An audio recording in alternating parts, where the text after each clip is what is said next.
Hey YouTube, back again on the Trailfinder 2. A few more changes and a few little finishes. In this episode I'm going to put on the front 3-link. Finally got it in.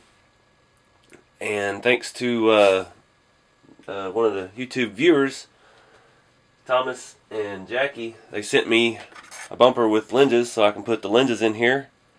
And he also sent me some of the narrow hexes, so we can see how far in we can tuck these GCM 1/7-inch wheels.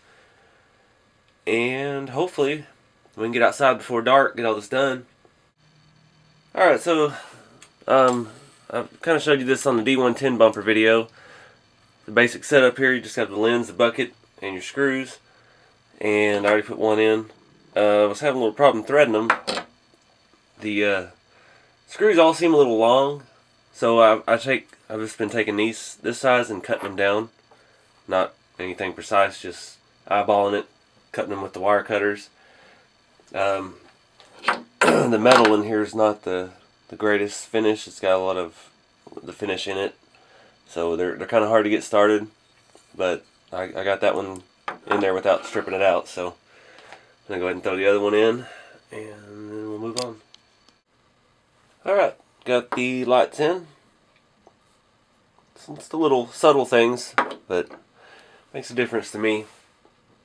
Went ahead and got the 4-link laid out, or 3-link.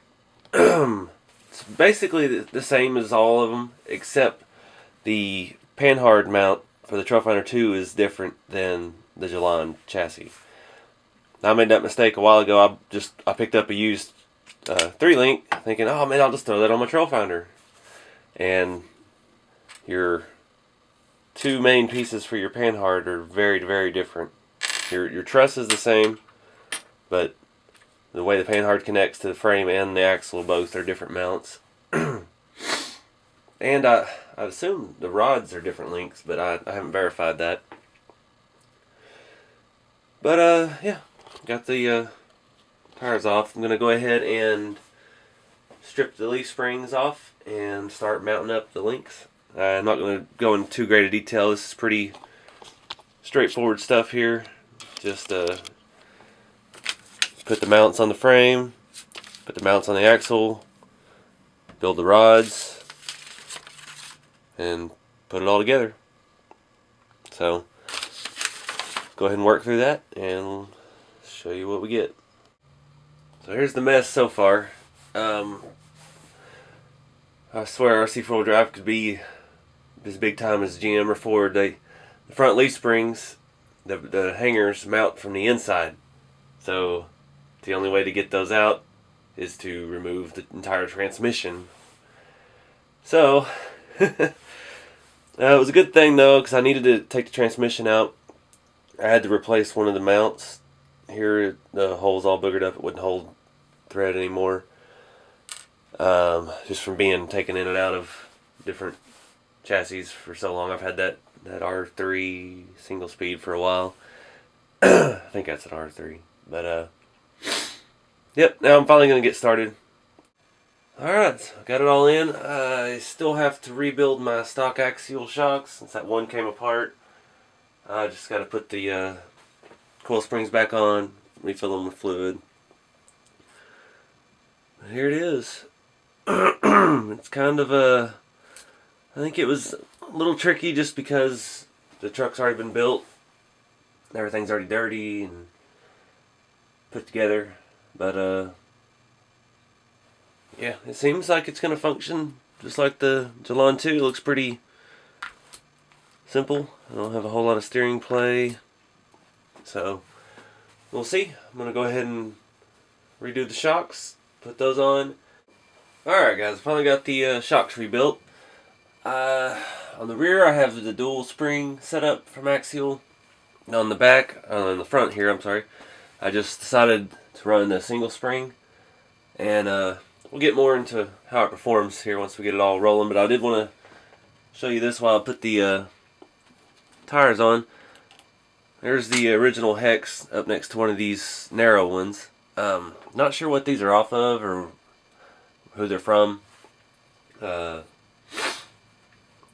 YouTube user sent me those. So I know I'm gonna have one problem that I'm already having. The stud, the hub right there is gonna stick out further, so I'm gonna have to shim my scale hubs in the front.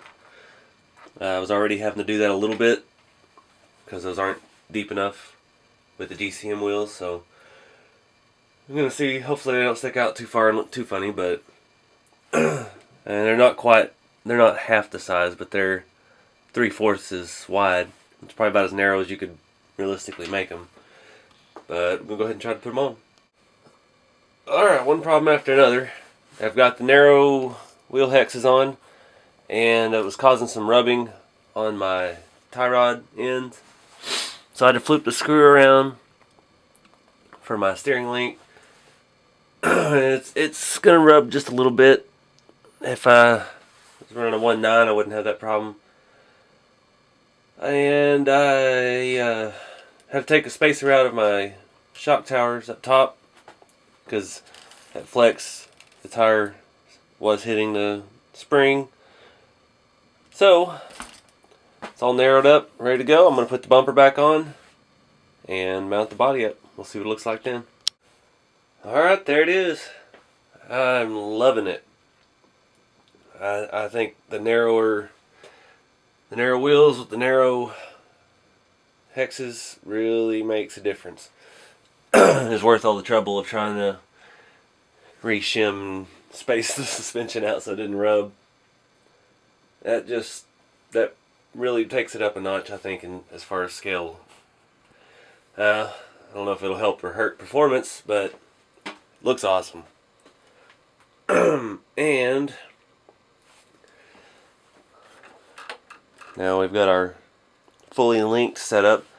I think the rear may still be too soft. I'm going to have to play with the spring rates for the rear.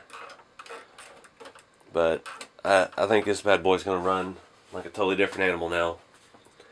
So, go ahead and get her outside and see how it does.